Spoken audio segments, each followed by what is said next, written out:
Avant de découvrir l'or, il faut franchir ce bloc d'acier étincelant, cette muraille de 7 tonnes. Passer cette porte blindée, on pense déjà toucher le métal précieux. Non, c'est simplement l'antichambre. Il faut être patient et descendre encore à 26 mètres sous terre. Et devant nous, une seconde porte colossale. Seuls 5 agents de la Banque de France ont un accès permanent au coffre et donc les clés pour nous y emmener.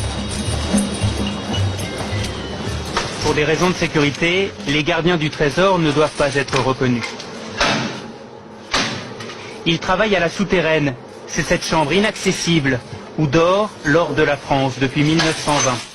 Pendant 4 ans, 1000 ouvriers ont construit cette forteresse souterraine. Dans la souterraine de la Banque de France, l'or se présente sous 2 aspects. Vous avez la barre, elle pèse 12,5 kg. Cela représente à peu près 250 000 €. Et vous avez quelque chose de beaucoup plus léger, le lingot. Le lingot pèse 1 kg pour à peu près 20 ou 25 000 €. Et au total, 2500 tonnes d'or reposent sur ces étagères. Cela représente 54 milliards d'euros. Depuis 5 ans, le stock a diminué. La France a vendu 500 tonnes d'or pour acheter des devises en dollars et en yens. Et alors, c'est quoi votre travail ici? On est manipulé énormément. Nous sommes que 3 en France à le faire. Et ça vous fait quoi de manipuler de l'or? D'abord c'est beau, et puis c'est mythique. Il faut le voir, il faut l'entendre aussi, parce qu'on dirait du cristal.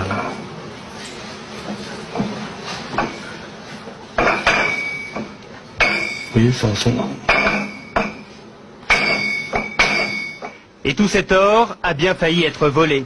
Nous sommes en juin 40, les Allemands sont à Paris, 4 officiers nazis se présentent à la Banque de France et demandent qu'on ouvre les coffres.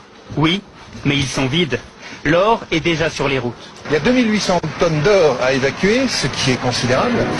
Vous avez donc de mémoire 400 ou 450 camions, parce qu'en plus il faut réquisitionner les camions, ils ne sont pas tous là, la plupart sont partis sur le front. On fait ça de nuit, et puis là donc on file vers les ports, et puis donc après on partait vers Dakar, vers les Antilles, vers les États-Unis, qui sont les 3 grandes destinations. Seule une caisse de 50 kilos d'or est déclarée perdue. Elle est tombée dans le port de Brest, et certains disent qu'elle a été repêchée. Après la guerre, l'or retrouve son écrin. Aujourd'hui, avec ce stock de 2500 tonnes, la France est le 3e plus gros détenteur d'or au monde, derrière les États-Unis et l'Allemagne.